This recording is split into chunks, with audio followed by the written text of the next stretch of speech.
Assalamualaikum warahmatullahi wabarakatuh. Jadi di pertemuan kali ini eh, kita akan meneruskan pembahasan masih mengenai cost of production. Terakhir kemarin adalah tentang short run dan long run. Sekarang kita akan melanjutkan ke cost minimization. Jadi di sini permasalahannya adalah bagaimana si perusahaan tersebut akan memilih input atau kombinasi input untuk memproduksi uh, output pada level tertentu dengan cost atau dengan biaya yang paling minim. Jadi di sini permasalahan yang akan coba dipecahkan oleh si perusahaan itu adalah bagaimana memilih input untuk menghasilkan output pada level tertentu dengan biaya yang paling minimum. Di sini diasumsikan terdapat dua input yaitu labor dan kapital. Kemudian di sini labor ini akan tergantung dari price of labor wage of rate. Jadi di sini upahnya. Jadi untuk si labor ini akan punya atribut upah.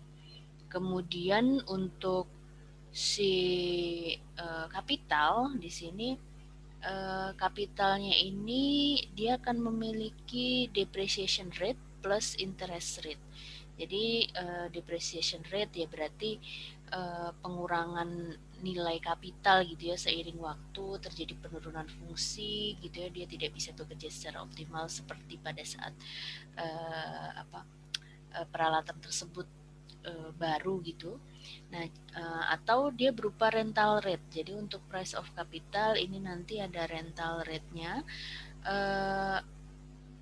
Jika si perusahaan tersebut memutuskan tidak untuk membeli peralatan atau kapital tersebut. Jadi dia harus menyewa. Jadi untuk melakukan proses produksi dia harus menyewa sehingga di dalam price of capitalnya ini nanti ada komponen rental rate. Kemudian untuk yang price of capital, price of labor ini merupakan atau tersedia di pasar kapital secara kompetitif. Jadi harganya bersaing untuk upah, kemudian untuk kapital price of capitalnya juga bersaing.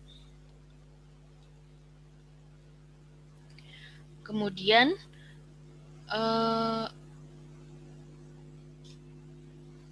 untuk biaya di dalam jangka panjang ini bisa dinyatakan dengan isokos gitu ya, garis isokos, di mana garis isokos ini adalah grafik yang menunjukkan semua kombinasi yang mungkin antara labor dan kapital tadi yang bisa dibeli dengan cost tertentu. Jadi di sini semua kombinasi L dan K yang mungkin pada level biaya yang sama itu adalah yang coba digambarkan di isokos line. Kemudian di sini total cost tadi karena ada dua input, kemudian di labornya itu ada komponen upah, kemudian di komponen kapital, di kapital itu ada komponen R, di mana R-nya ini adalah depreciation rate plus interest rate. Nah, nanti ketika ada beberapa level cost yang berbeda, maka akan digambarkan pada garis isokos yang lain gitu. Jadi untuk satu garis isokos itu menunjukkan satu level biaya. Kemudian kalau misalkan ada level biaya yang lain, apakah itu lebih tinggi atau lebih rendah, maka akan dinyatakan atau digambarkan dengan garis isokos yang lain. Jadi bisa ada beberapa garis isokos yang menunjukkan beberapa level biaya. Kemudian dari persamaan ini, dari persamaan total cost ini, WL plus RK ini ketika di rewrite, jadi K-nya dibawa ke sebelah kiri, maka menjadi seperti ini. C per R dikurangi W per R kali L. Nah, kemudian slope dari isokos itu bisa dinyatakan dengan delta K per delta L yang sama dengan minus W per R. Jadi di sini yang di sisi kanan ini merupakan rasio dari upah si labor tadi, upah pekerja atau upah buruh ke biaya rental. Jadi biaya atau komponen yang R yang ada di kapital. Jadi ini merupakan rasio dari upah dengan rental cost of capital. Kemudian di sini rasio ini menunjukkan rasio antara wage rate dengan rental cost ini akan menunjukkan seberapa besar kapital itu bisa disubstitusi dengan labor tanpa ada perubahan harga. Jadi dengan level bukan dengan level harga, tapi pada saat biaya yang sama. Jadi pada level biaya yang sama, seberapa banyak kapital itu bisa disubstitusikan dengan labor. Jadi tanpa mengubah biaya. Ini adalah yang dinyatakan dengan rasio ini. Kemudian bagaimana memilih input? Nah, ini merupakan permasalahan utama yang akan dipecahkan oleh si perusahaan. Berarti di sini prinsipnya ini adalah untuk meminimumkan biaya. Jadi biayanya itu akan dikompres ya semurah mungkin gitu. Kemudian di sini kita akan mengkombinasikan isokos dengan isokuan. Kemudian kita akan memilih output yang ingin diproduksi gitu ya. Jadi mau diproduksi berapa unit.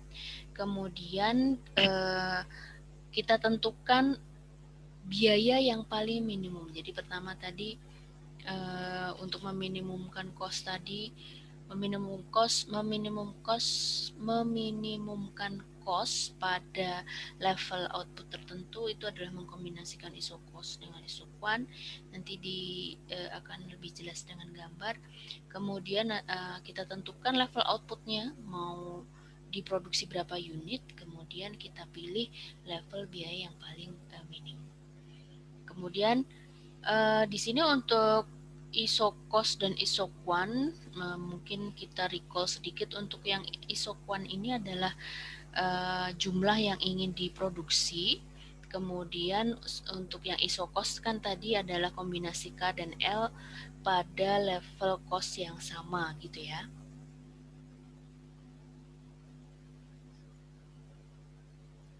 Nah, di sini ada Q1, ini Q1 ini adalah isokuan untuk output Q1. Jadi garis Q1 ini yang merah tua atau coklat. Ini adalah garis isokuan yang jumlah outputnya itu sama sebesar Q1. Kemudian di sini ada 3 isokos lain, ada C0, C1, dan C2. Kemudian berarti di sini kita akan pilih yang tadi ya, yang pertemuan antara isokos dengan isokuan. Berarti di sini ada 2 kemungkinan level berarti ada 2 kemungkinan pilihan gitu ya untuk memproduksi Q1. Jadi untuk Q1 ini kan berarti outputnya sama gitu ya, jadi sebesar Q1, tapi di sini kita bisa pilih kombinasi, jadi pilihan antara K dengan L-nya. Kemudian isokos untuk yang C2 ini menunjukkan bahwa jumlah dari Q1 ini, jadi di titik ini, di 2 titik ini berarti kan untuk yang titik yang di sini ini membutuhkan L2 dan K2, sedangkan yang di sini, yang di titik yang di bawah ini menunjukkan kombinasi L3 dan K3.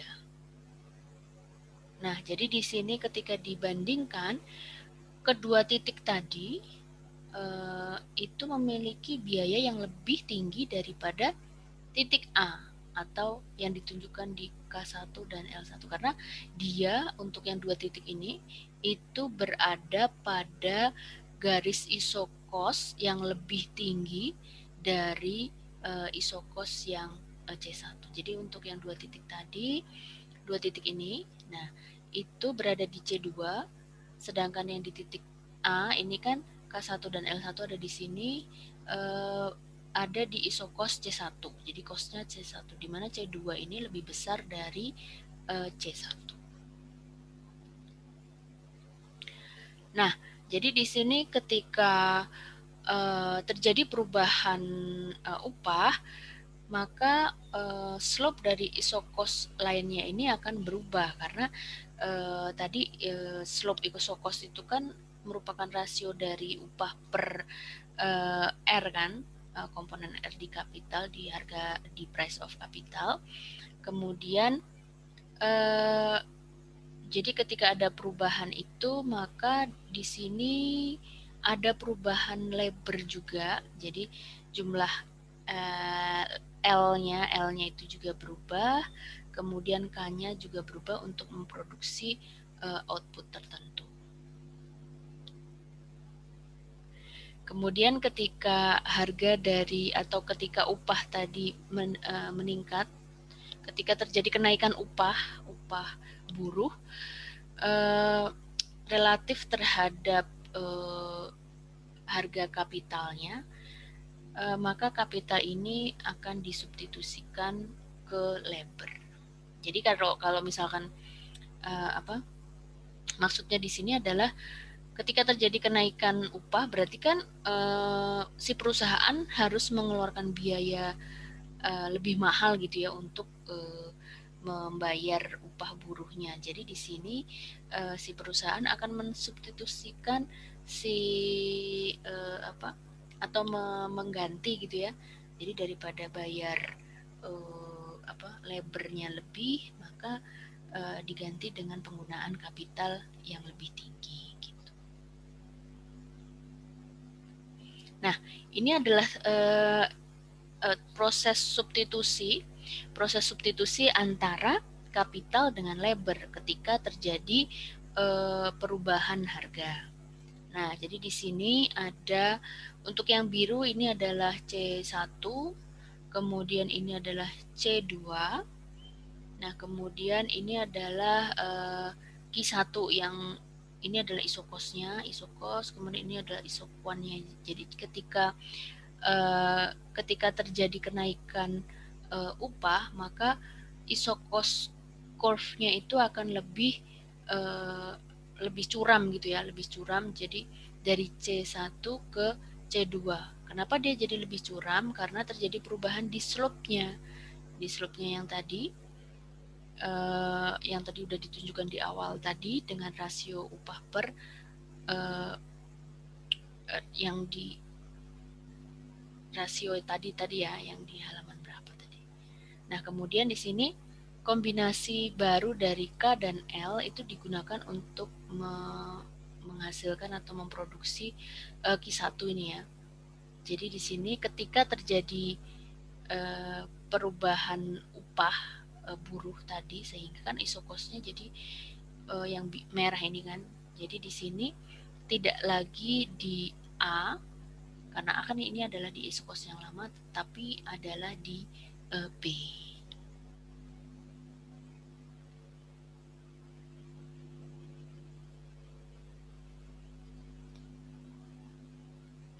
Nah, kemudian bagaimana garis isokos tadi itu berhubungan dengan proses produksi perusahaan. Jadi di sini kita bisa lihat bahwa marginal rate of substitution-nya itu adalah sama dengan delta K minus delta K per delta L sama dengan marginal product L per marginal product kapital gitu ya.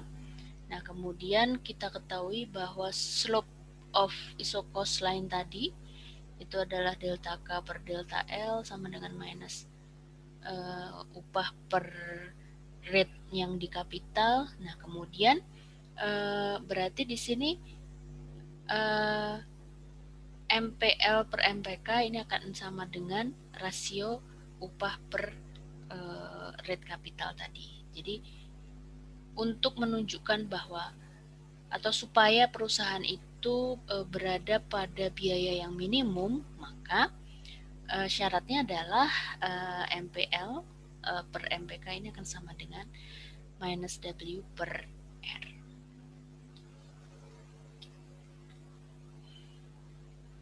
Nah, sehingga bentuk yang ini di baris yang ketiga ini ketika ditulis ulang, dipindah sisinya gitu ya. Jadi di sini menjadi MPL per W sama dengan MPK per R. Jadi ini akan menunjukkan biaya yang paling minimum pada level output tertentu itu akan terjadi ketika ada tambahan $1 pada input, kemudian hal itu akan membawa perubahan yang sama pada jumlah output. Jadi di sini ketika ada $1 tambahan di input, maka itu akan menambah jumlah yang sama pada output. Nah, kemudian di sini contohnya adalah pada saat upahnya itu $10, kemudian R-nya itu $2, kemudian MPL sama dengan MPK. Nah, di sini pertanyaannya, pada kondisi yang seperti ini, si perusahaan itu akan menggunakan input yang mana yang lebih besar. Yang pertama adalah labor karena dia murah gitu ya. Kemudian di sini ketika dia menambah labor, jadi kan si labor akan dipilih karena murah. Kemudian ketika terjadi penambahan jumlah labor, maka MPL-nya itu akan mengecil.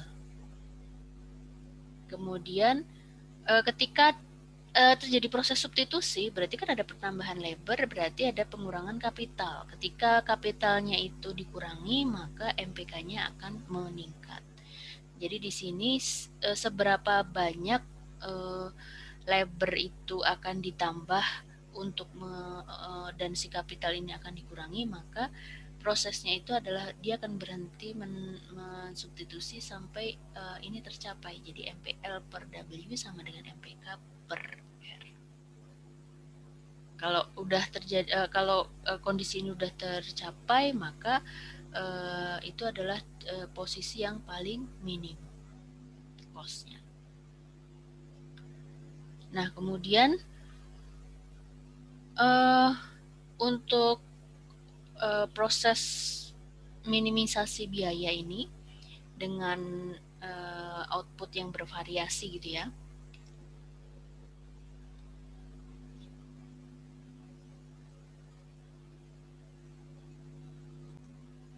Nah, jadi untuk permasalahan yang berikutnya ini masih tentang proses minimisasi biaya, tetapi berbeda dengan yang sebelumnya. Yang sebelumnya kan proses minimisasi biaya pada level output tertentu gitu ya. Nah, di sini kita akan meminimumkan biaya dengan level output yang bervariasi, sehingga untuk membentuknya, untuk menentukannya itu untuk setiap level output kita akan memiliki kurva isokos. Jadi isokos ini nanti akan menunjukkan biaya yang paling minimum pada setiap level output yang diinginkan. Nah, kemudian nanti titik-titik yang dihubungkan oleh minimum cost pada setiap garis isokos itu akan membentuk yang namanya expansion path. Jadi expansion path ini adalah kurva yang melewati titik-titik yang ditunjukkan minimum cost dari setiap isokos gitu. Kemudian slope untuk si expansion path ini akan bisa ditujukan dengan delta K per delta L.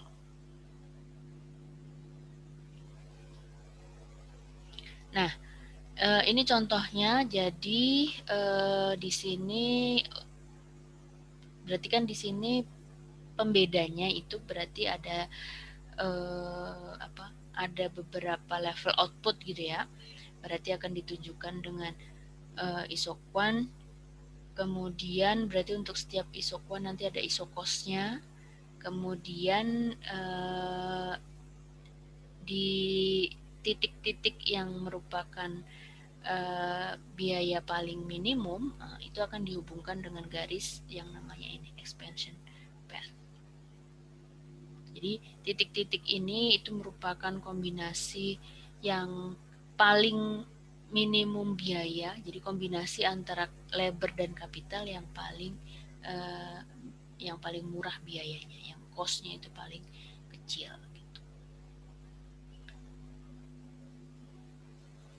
Nah, jadi di sini firm expansion path ini itu adalah memiliki sifat-sifat dari biaya total pada long run.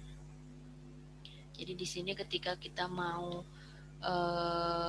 membawa pengertian dari si expansion path ke long run cost curve ini, berarti pertama adalah kita cari tangensi antara isoquant dan isocos, tangennya, garis tangennya.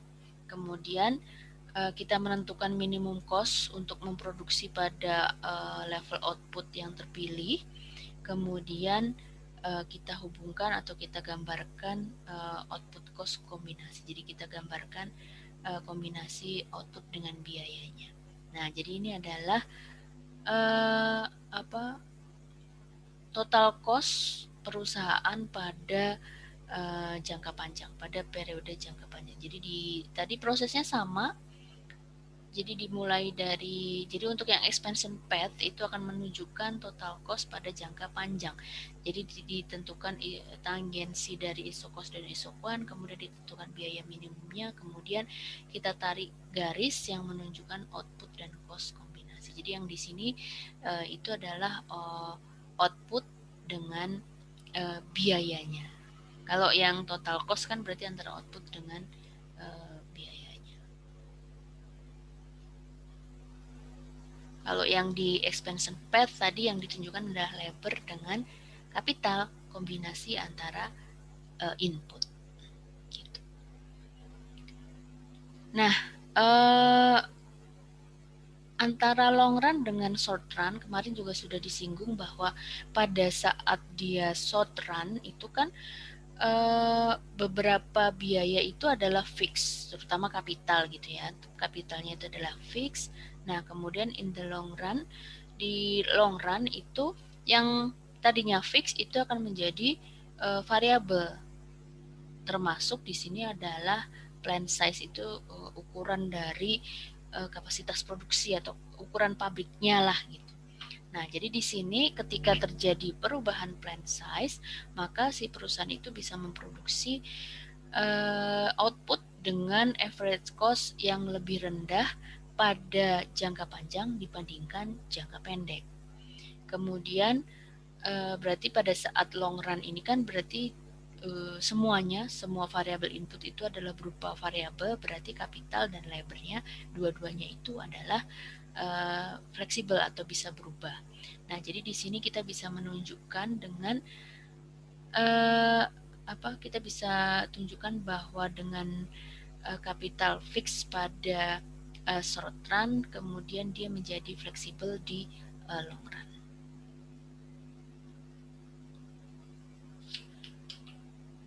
Nah, ini jadi di sini kita bisa tunjukkan bahwa kapital ini kan tadinya dia fix pada saat K1, ini adalah kapital, kemudian ini adalah labor, kemudian kapital ini fix pada saat K1 untuk memproduksi Q1. Jadi K1 berarti kita butuh L1 gitu ya untuk bisa memproduksi Q1. Kemudian ketika Q1 ini mau berubah, berarti outputnya itu berubah, level outputnya berubah. Di sini kan kasusnya pada level output yang berbeda. Jadi pada saat key-nya itu berubah ke key 2, maka untuk cost yang paling minimum itu dia adalah pada level K1 dan L3 pada saat short run. Jadi pada saat K1 dan L3. Jadi pada saat short run ini adalah titik ini, titik P. Kemudian ketika dia long run, berarti kan di sini terjadi kapitalnya itu bisa berubah gitu ya, dia berubah variabel, sehingga untuk minimum cost-nya yang terpilih itu adalah pada saat kombinasi K2 dan L2. Jadi di titik ini. Karena ini kan tadi ini adalah untuk yang long run. Nah, jadi di sini adalah long run expansion path, kemudian ini adalah short run expansion path. Jadi dia jadi horizontal gitu, yang hitam ini. Nah, untuk yang long run average cost atau LAC, di sini dia akan menunjukkan, sebentar.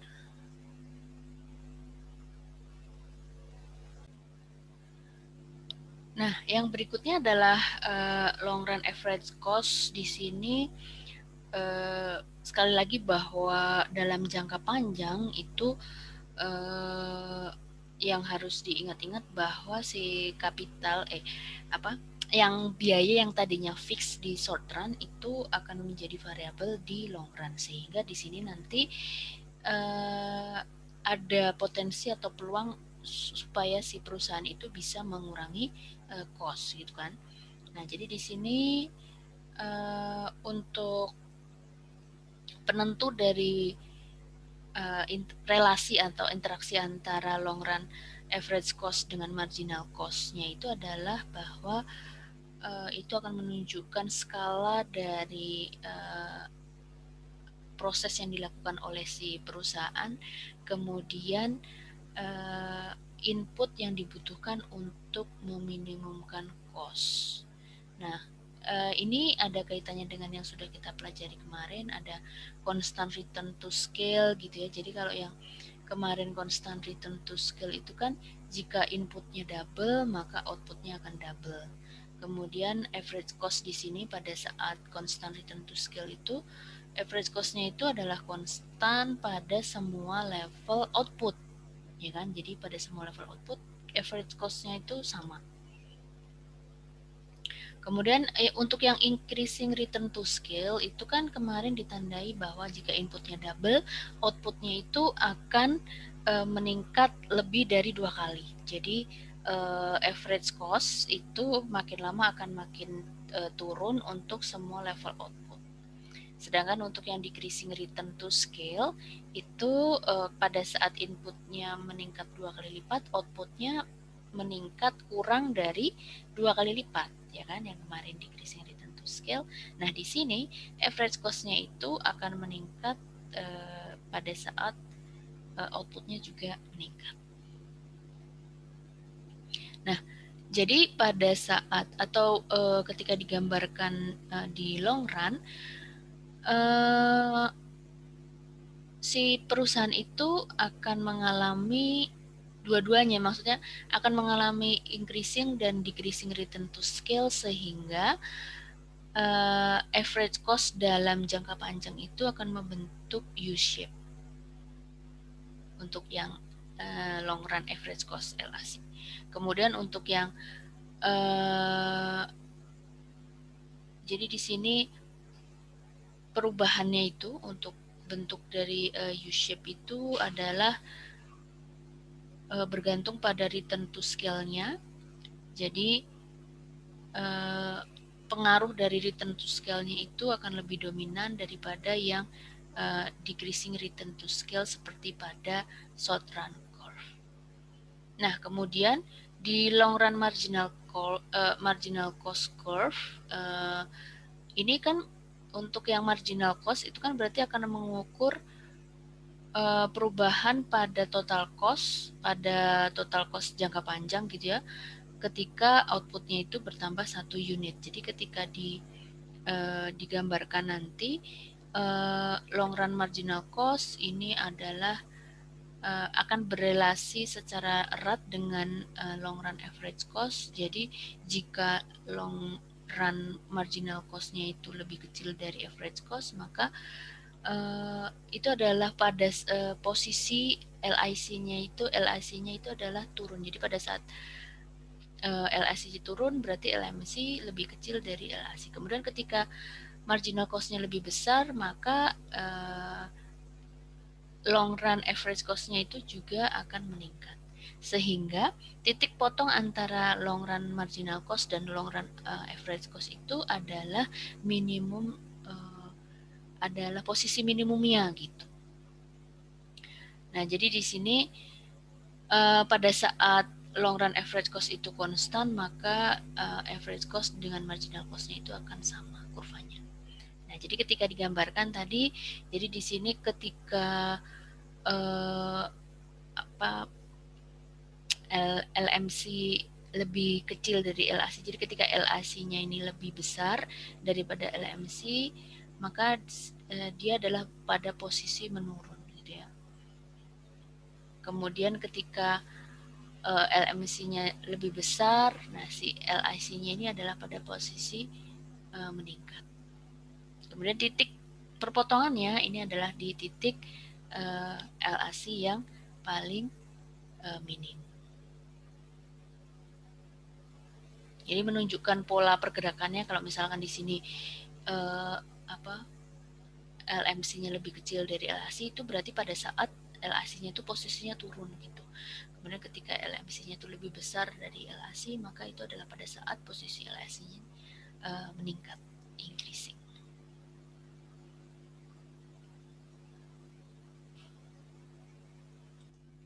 Nah, pada saat outputnya itu bertambah, maka average cost untuk memproduksi output itu lama-lama itu akan menurun gitu ya. Jadi ketika outputnya bertambah, jadi makin banyak yang dia produksi, itu biayanya akan makin murah gitu. Nah, ini bisa disebabkan oleh beberapa hal. Yang pertama, pada skala yang lebih besar, labornya itu akan lebih terspesialisasi gitu. Jadi ketika dia perusahaannya skala besar, maka yang dikerjakan itu kan banyak. Kemudian si buruh atau pekerjanya itu otomatis akan terbagi-bagi ke pekerjaan yang spesifik. Jadi satu atau pekerja itu akan mengerjakan satu pekerjaan tertentu. Jadi makin lama kan dia makin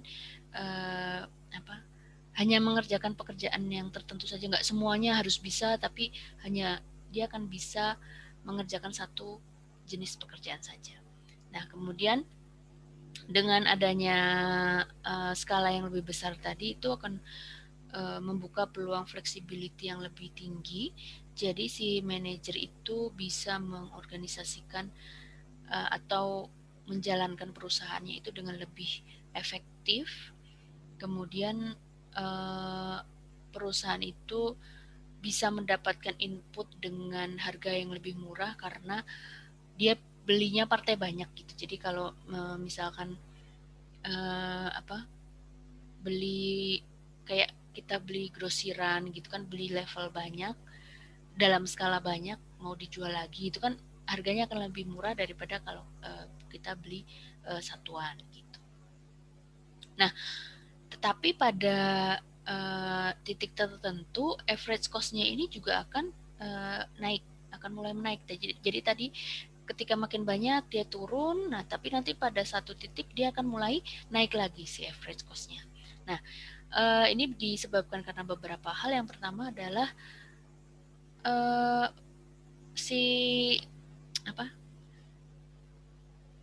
kapasitas dari perusahaan tersebut. Kapasitas itu berarti lokasi pabriknya, kemudian mesin-mesin yang digunakan gitu ya, makin lama itu akan makin membuat perusahaan atau pekerja itu makin susah untuk makin efisien gitu. Jadi pada suatu titik dia akan sampai ke titik jenuhnya gitu.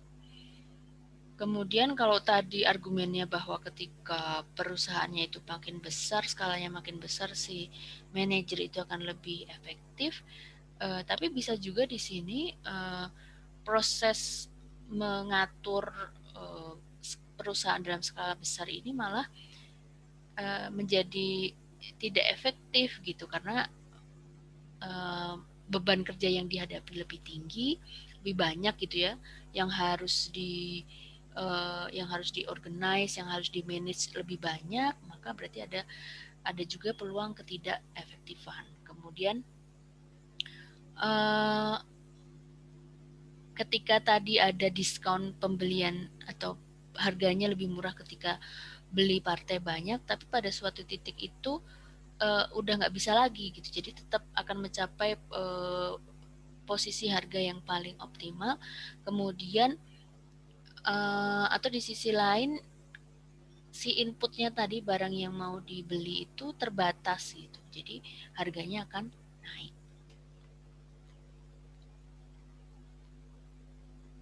Nah, jadi ketika di sini terjadi perubahan proporsi input, maka expansion path-nya itu tidak akan berupa garis lurus lagi.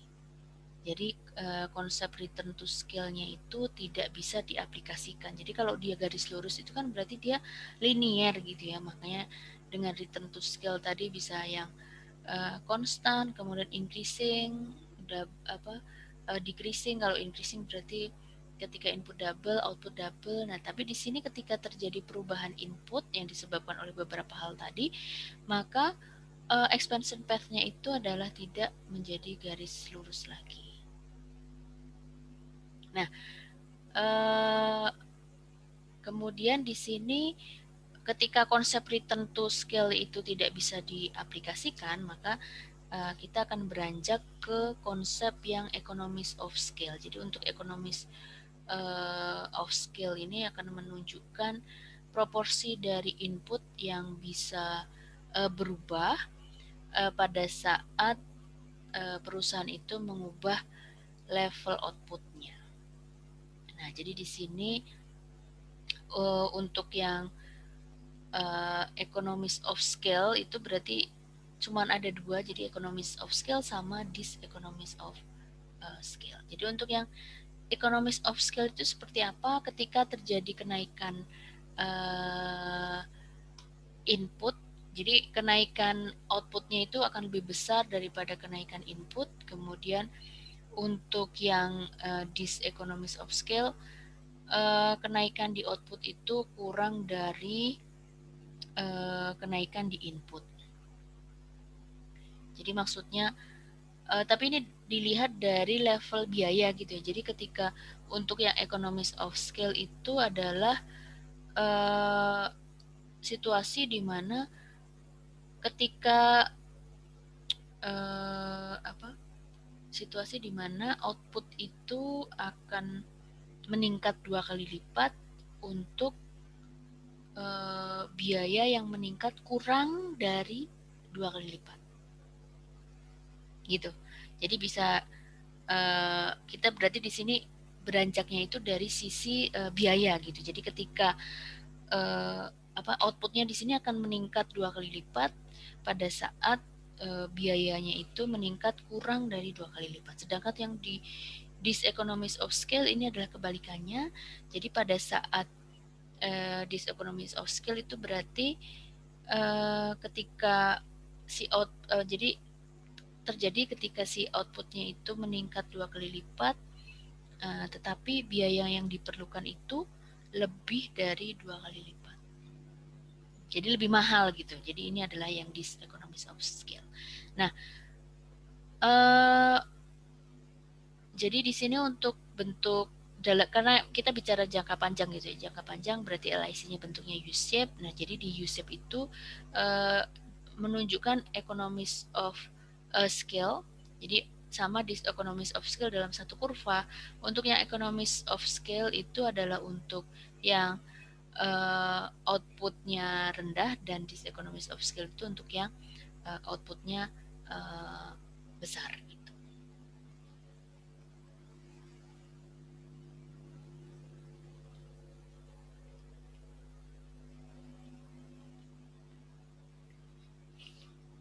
Nah, untuk perbandingannya dengan yang increasing return to scale dengan perbandingan antara return to scale dengan economies of scale. Jadi jangan sampai kebalik, kalau increasing return to scale berarti outputnya itu meningkat lebih dari 2 kali lipat pada saat semua jumlah input itu dinaikkan 2 kali lipat. Sedangkan yang economic of scale sudut pandangnya adalah dari sisi biaya, bahwa untuk menaikkan output 2 kali lipat membutuhkan peningkatan cost yang kurang dari 2 kali lipatnya. Kemudian economies of scale ini akan diukur dengan cost output elasticity atau IC ya. Jadi cost output elasticity. Jadi cost output elasticity ini adalah menunjukkan perubahan persentase perubahan pada biaya produksi yang menghasilkan 1% kenaikan output. Jadi yang di sini yang akan dirasiokan itu adalah biaya dengan output. Delta C per C per delta Q per Q, atau cost output elasticity ini akan sama dengan marginal cost per average cost-nya. Nah, kemudian di sini nilai elasticity cost output elasticity itu bisa sama dengan 1, lebih kecil dari 1, atau lebih besar dari 1. Kalau misalkan AC-nya ini sama dengan 1, itu berarti marginal cost akan sama dengan average cost. Berarti di sini perubahan biaya itu meningkat secara proporsional terhadap output. Jadi perubahan kita nggak bicara angka yang absolut gitu ya, tapi di sini adalah lebih ke arah proporsi.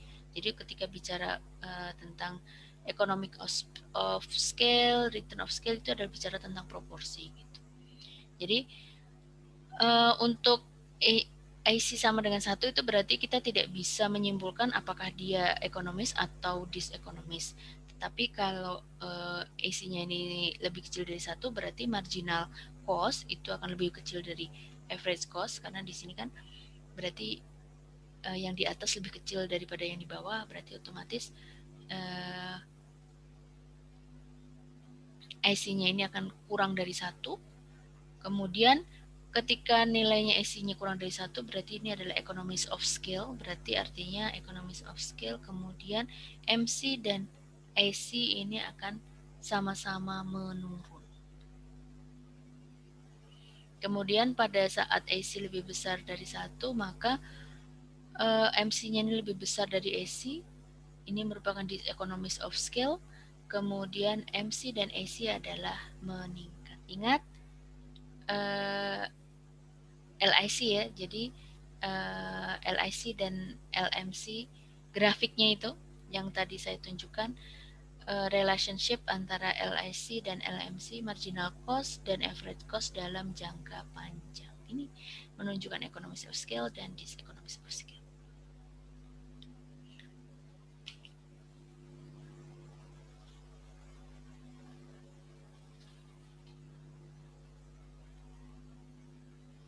Nah, kemudian untuk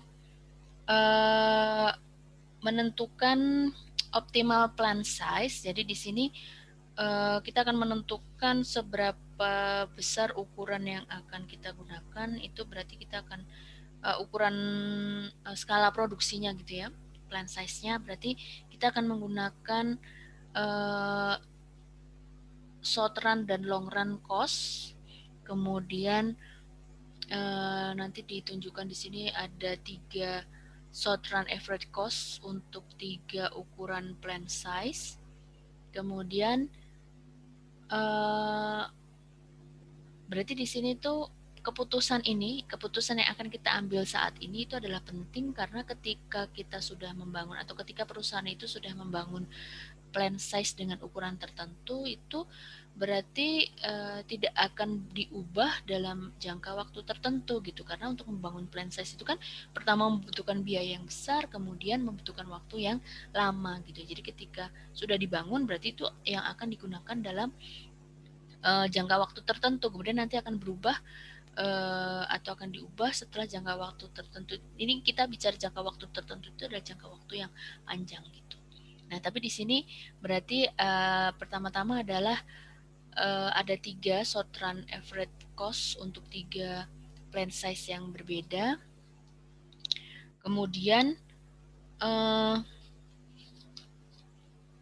berarti di sini ada 3 gitu ya, ada 3 short run, kemudian berarti di sini nanti masing-masing short run average cost itu akan menghasilkan output yang berbeda-beda. Jadi output yang rendah, sedang, dan tinggi gitu ya. Kemudian untuk menentukan plan size yang paling optimal itu berarti tergantung pada output yang ingin kita tentukan, yang akan kita produksi itu berapa unit. Kemudian bisa dilihat ini di gambar ini ya. Jadi di sini antara output dengan cost per dolar. Jadi ini ada 3. Aku recap dulu. Ini adalah output, kemudian ini adalah cost dolar per unit output. Kemudian ada 3 short run average cost tadi. 1, 2, 3. Kemudian masing-masing short run itu akan memproduksi quantity yang berbeda-beda. Nah, nanti kita akan memilih plan size tergantung dari output yang kita inginkan gitu. Nah, jadi di sini kalau misalkan pada saat mau memproduksi ke 0, maka dolar per unit output yang diperlukan itu adalah 8 dolar. Ya kan? Nah, kemudian ketika terjadi perubahan output, kita ingin menaikkan jumlah outputnya gitu ya. Jadi di sini ketika terjadi perubahan output, maka outputnya dari Q0 ke Q1. Nah, jadi ketika terjadi perubahan output dari Q0 ke Q1, dia akan bisa tetap di plan size yang pertama tadi di posisi B, berarti kan harganya nanti adalah tetap 8 dolar.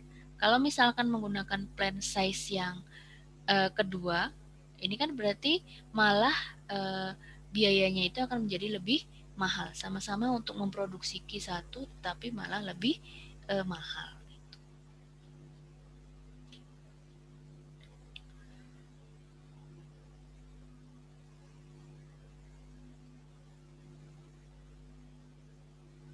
Kemudian kalau misalkan dia kan tadinya berarti udah Q1, kemudian dari Q1 ingin ke Q2. Nah, ketika dia memproduksi Q2 berarti biaya yang paling rendah kan ada di short average cost yang ini ya, yang kedua ini. Berarti di sini harganya akan lebih rendah dari 8 dolar, sehingga yang paling optimal adalah memilih plan size yang kedua. Sedangkan kalau dia memilih plan size yang atau pada saat dia mau menaikkan output jadi ke Q3, maka yang paling optimal adalah di plan size yang ketiga di sini. Lebih murah gitu ya, lebih murah dolar per unit. Jadi ketiga short run average cost itu akan membentuk long run average cost gitu. Karena kenapa?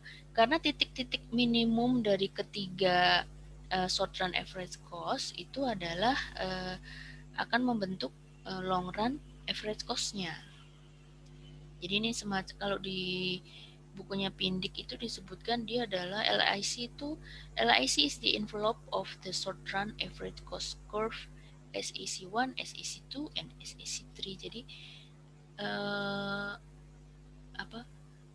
Dia akan mengambil titik-titik minimum di tiap-tiap short run average cost gitu.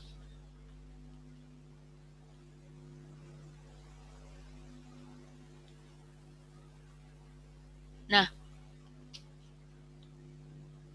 kemudian bagaimana long run cost untuk yang akan dihadapi oleh si perusahaan. Jadi di sini sekali lagi bahwa di long run itu si perusahaan berarti ketika dia mengubah output itu berarti akan mengubah skala produksinya, gitu ya. Jadi tadi di sini ketika dihubungkan dengan ini hubungan antara LIC dengan SMC berarti pada saat jangka panjang itu si firm itu akan mengubah skala. Jadi perubahan skalanya tadi ketika dia meningkatkan output lebih besar gitu ya, maka pilihan plan size-nya itu adalah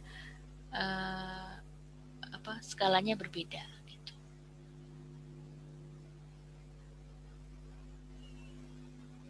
Kemudian ini adalah prinsip yang umum bahwa perusahaan akan memilih plan yang bisa meminimumkan average cost of production.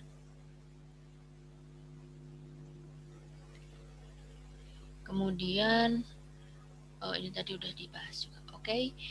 Kemudian yang berikutnya adalah production with two outputs. Jadi kita bicara tentang economic of scope.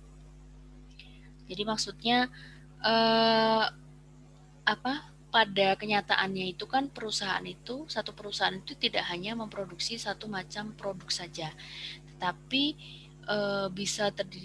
dia bisa memproduksi lebih dari satu produk, bisa 2, bisa 3, bisa banyak gitu, dan biasanya produksi atau barang-barangnya itu adalah saling berhubungan. Contohnya untuk yang peternakan ayam, dia akan memproduksi ayamnya, daging ayamnya, dan telurnya. Kemudian untuk perusahaan mobil dengan truk. Jadi nggak cuma memproduksi mobil saja, tetapi truk. Kemudian untuk yang di universitas tidak hanya mengajar, tetapi juga melakukan penelitian atau menghasilkan penelitian.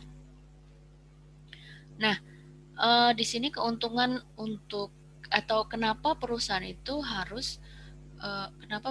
akan memproduksi lebih dari satu produk. Keuntungannya adalah kedua-duanya akan menggunakan kapital dan labor yang sama. Kemudian si perusahaan itu akan berbagi proses manajerial atau akan diurusi oleh manajemen yang sama gitu. Kemudian tadi karena menggunakan kapital dan labor, berarti di sini untuk produk-produk yang dihasilkan itu akan menggunakan skill si pekerja. Jadi skillnya si pekerja itu akan dioptimalkan gitu ya.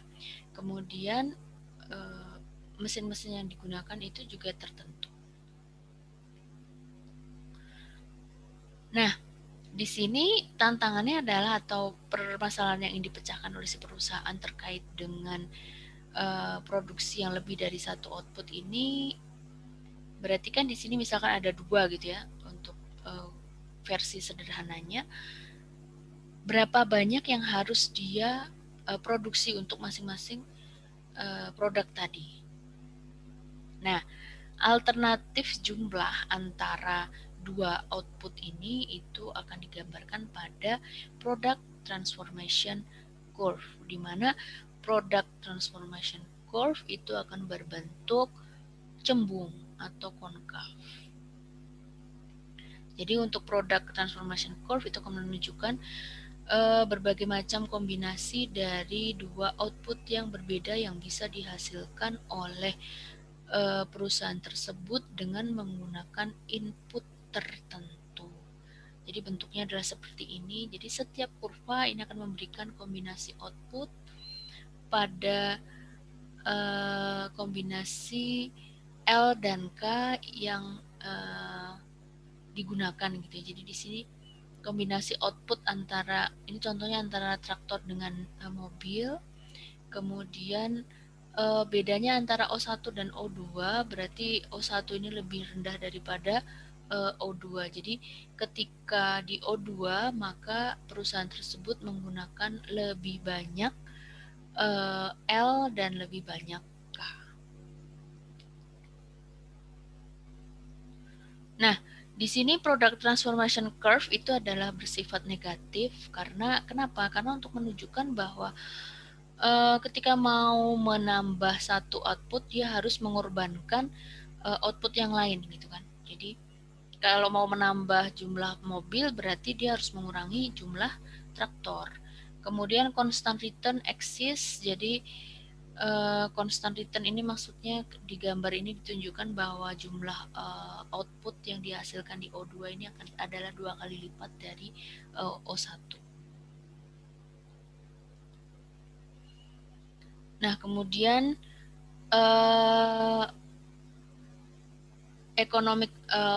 untuk yang economic of scope dari dua output ini tidak ada direct relationship antara economics of scope dan economic of scale. Jadi kalau kita bicara economics of scope, jadi nggak mesti harus ketika dia economic of scope harus economic of scale gitu, tapi bisa juga dia mengalami mix. Jadi yang satu economic of scope, yang satu diseconomics of scale atau sebaliknya. Nah, di sini economic of scope itu bisa dihitung dengan degree of economics of scope. Jadi di sini bisa dihitung dengan menggunakan persentase dari biaya yang bisa dihemat gitu ya ketika memproduksi 2 atau lebih produk secara bersama-sama, tapi di sini contohnya adalah 2. Jadi CQ1 adalah cost untuk memproduksi Q1, kemudian ini adalah untuk memproduksi Q2, kemudian CQ1 Q2 ini adalah joint cost, biaya gabungan untuk memproduksi keduanya. Nah, jadi untuk economic of scope ini joint cost ini bisa lebih kecil dari sum of individual cost. Maksudnya joint cost ini akan lebih kecil. Jadi ketika perusahaan itu memproduksi 2 output, maka joint cost-nya ini akan lebih murah dibandingkan kalau misalkan dua output tadi itu diproduksi oleh 2 perusahaan yang berbeda. Sehingga jadi di sini untuk yang SC lebih besar dari 0 itu adalah economic of scope. Ketika dia lebih kecil dari 0 itu adalah diseconomic of scope.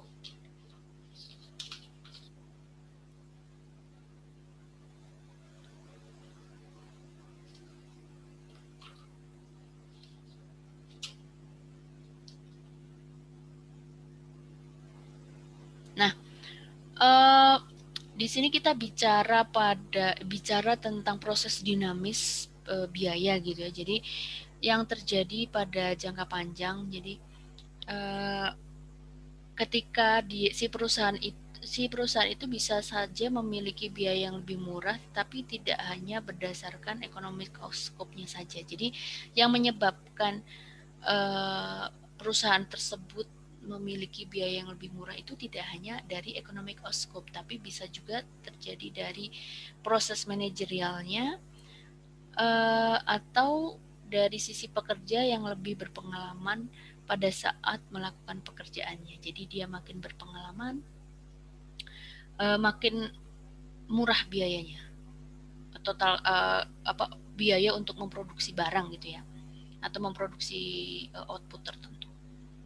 Jadi di sini yang dibutuhkan adalah pengalaman. Jadi ibaratnya ketika belum berpengalaman, jadi sedang bekerja pertama kali gitu ya, itu kan biasanya membutuhkan waktu yang lebih lama karena kan belum terbiasa gitu ya. Nah, tapi nanti lama-lama makin cepat karena sudah terbiasa, kemudian kalau misalkan pekerjaannya itu bersifat monoton, jadi kayak sudah makin terotomatisasi gitu. Nah, jadi semakin berpengalaman dari sisi manajemen dan pekerja, maka biaya yang ditanggung oleh si perusahaan ini, baik marginal maupun average cost-nya itu lama-lama akan menurun. Jadi di sini makin berpengalaman itu berarti makin cepat gitu ya. Contohnya kalau yang baru pertama kali bekerja, misalkan kayak pekerjaan yang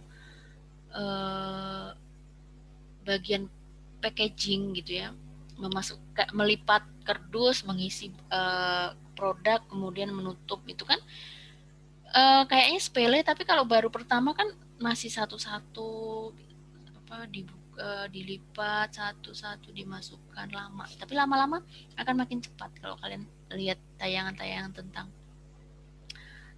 bagaimana dia yang satisfying videos gitu, yang dia yang kayak tukang buah, dia motong buahnya itu, mengupas buahnya itu. Kalau kita motong buah di rumah gitu kan, kecepatannya itu normal, tapi karena dia jualan, ditunggu banyak pembeli misalkan, dia motongnya tuh udah kayak kecepatan tinggi. Kemudian dari sisi manajer, dia bisa belajar bagaimana mengorganisasikan perusahaan itu dengan lebih baik. Ketika makin fleksibel berarti itu akan terlihat langsung dari proses pengalamannya. Jadi nggak cuma dari sisi pekerjaannya yang makin yang makin terlatih gitu ya, tapi juga pada jenis tools yang digunakan. Kemudian sisi suppliers itu juga makin efisien ketika menyetorkan bahan-bahan outputnya gitu, bahan-bahan inputnya ke perusahaan tersebut. Nah, proses yang membutuhkan experience dari sisi manajemen, dari sisi pekerja, nah ini dinamakan learning curve. Jadi yang menunjukkan efek dari experience si labor tadi pada ongkos produksi. Jadi ini akan menghubungkan atau menggambarkan hubungan antara kumulatif output dengan jumlah input yang dibutuhkan untuk memproduksi output pada level tertentu. Jadi di sini jumlah jam dari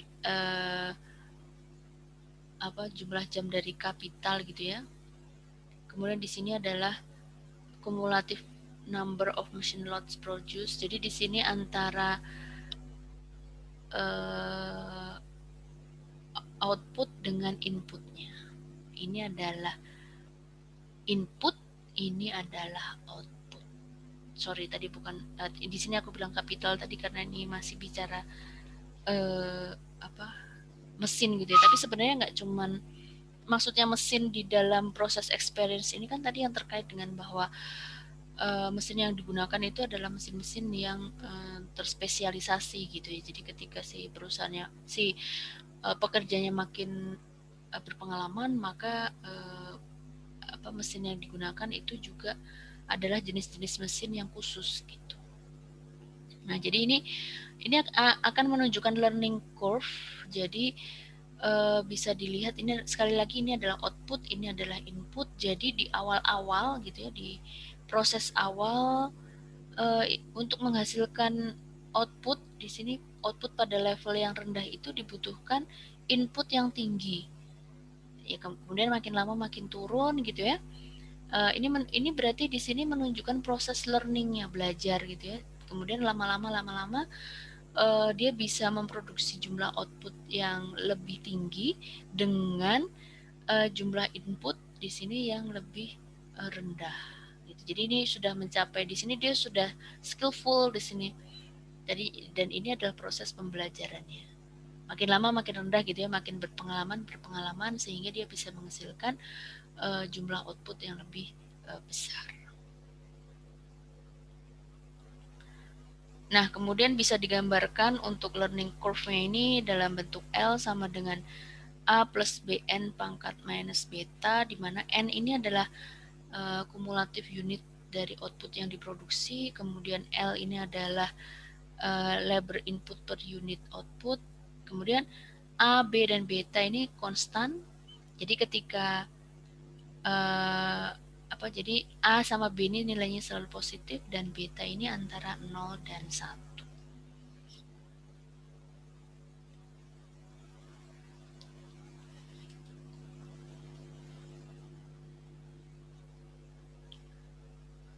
Kemudian ini bisa dilihat nilainya kalau N sama dengan 1. Jadi kalau misalkan N sama dengan 1 gitu ya, berarti L sama dengan A plus B pangkat minus beta. Berarti labor input.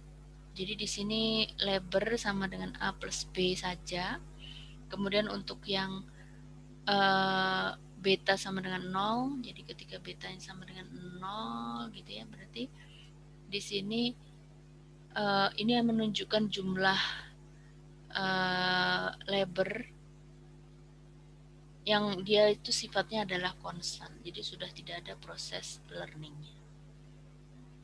Kemudian ini adalah menunjukkan ketika betanya lebih besar dan nilai beta yang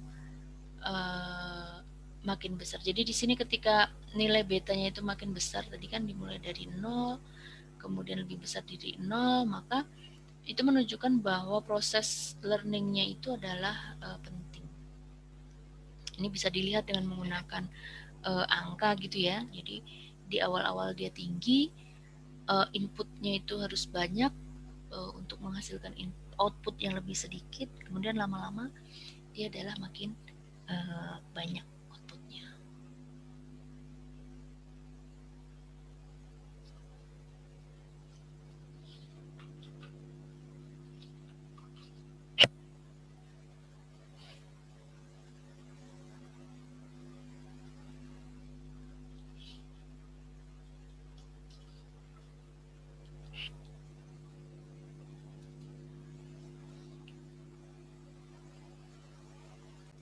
Nah, kemudian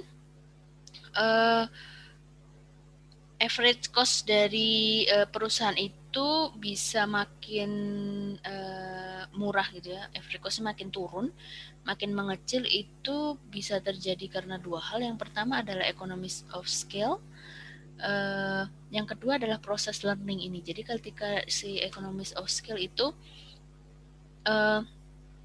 dia bergerak dari titik A ke B, jadi dia bisa memproduksi lebih banyak output gitu ya, lebih banyak output. Kemudian atau untuk yang proses learningnya itu berarti dia dari A ke titik C. Jadi di sini average cost-nya itu adalah lebih kecil gitu. Jadi dia bisa karena dua hal, bisa karena economies of scale dan bisa juga karena proses learningnya. Ini adalah contoh untuk berapa jumlah labor yang dibutuhkan pada saat mau memproduksi output tertentu. Jadi kumulatif outputnya itu N, kemudian ini adalah L-nya, L yang tadi L sama dengan A plus B pangkat minus beta tadi. Kemudian jadi di sini adalah total labor requirement-nya, yang diperlukan itu adalah kenaikannya gitu ya. Jadi di sini berarti ini maksudnya 10 plus 8, karena di sini kan 18 gitu. Jadi yang tadinya 10 berarti dia harus menambah labornya itu 8 gitu.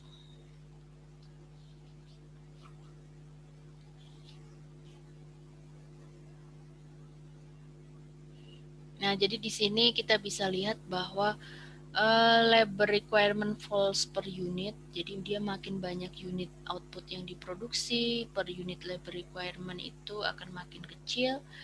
Kemudian cost-nya itu pertama-tama tinggi, kemudian akan turun seiring dengan proses learning tadi. Kemudian bisa dilihat setelah 8 tahun lab requirement itu adalah sebesar 0,51. Ini 0,51, tadinya adalah 1. Jadi dia adalah makin kecil. Makin kecilnya itu bisa separuh dari proses awalnya gitu. Jadi dia membutuhkan 8 tahun untuk learning ya, untuk learning proses itu.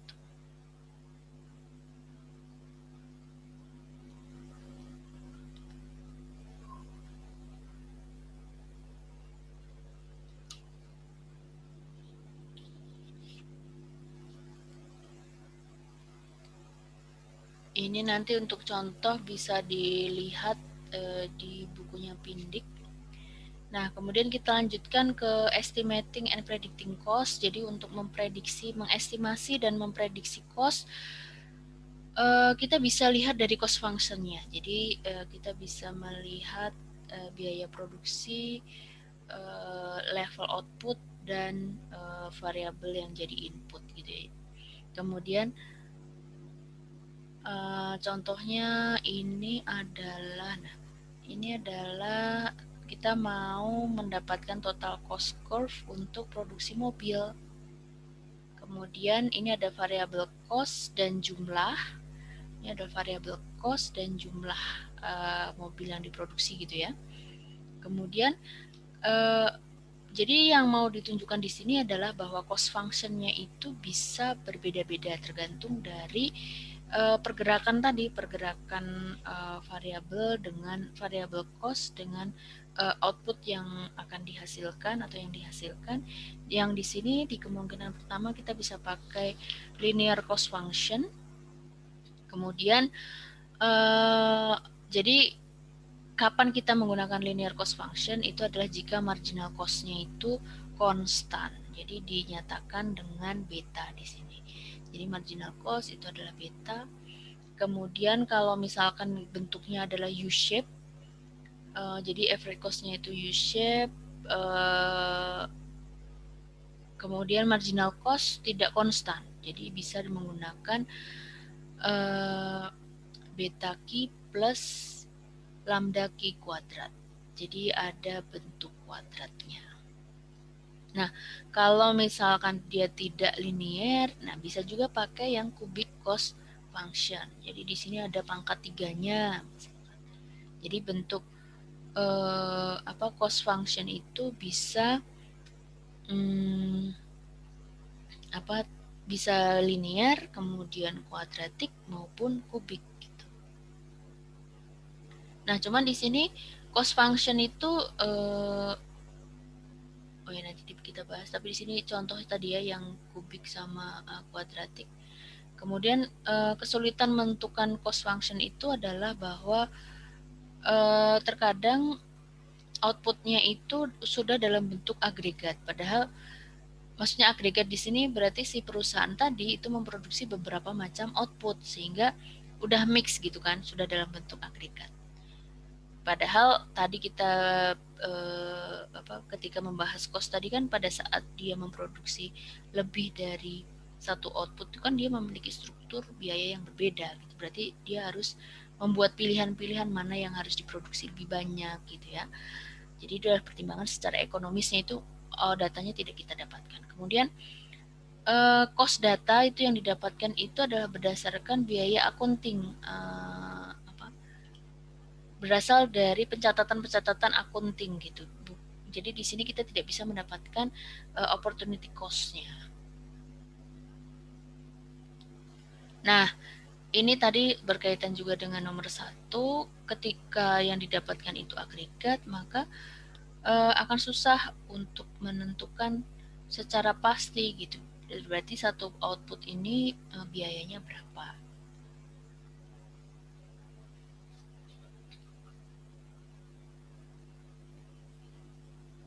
Kemudian ini untuk yang scale economic,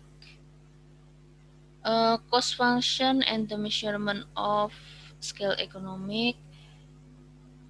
Jadi di sini hubungan antara cost function dengan scale economic SC tadi, yang SC.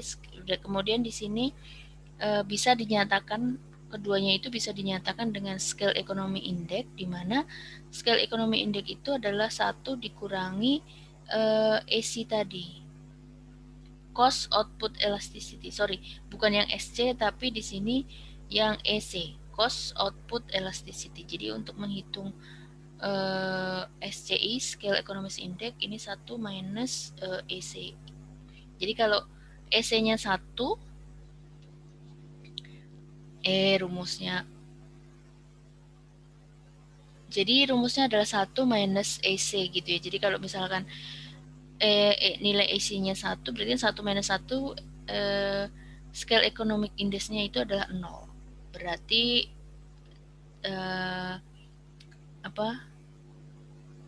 ketika dia sama dengan 0, no economist or diseconomist of scale, berarti kita tidak bisa menyimpulkan tadi dia economist atau diseconomist of scale. Kemudian kalau EC-nya lebih dari 1, kan berarti 1 minus lebih besar dari 1, nilainya adalah negatif.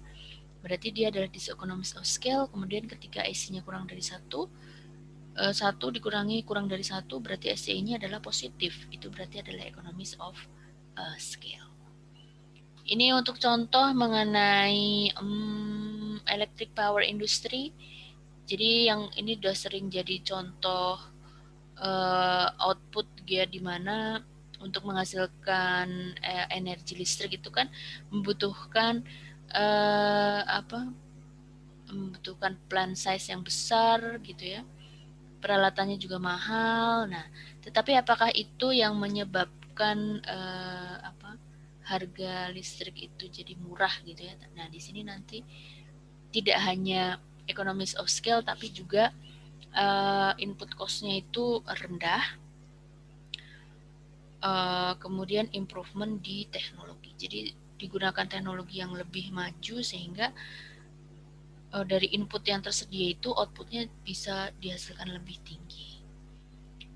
Baik, jadi ini saja untuk penjelasan mengenai cost production cost. Nanti kita lanjutkan ke materi berikutnya. Terima kasih atas perhatiannya. Wassalamualaikum warahmatullahi wabarakatuh.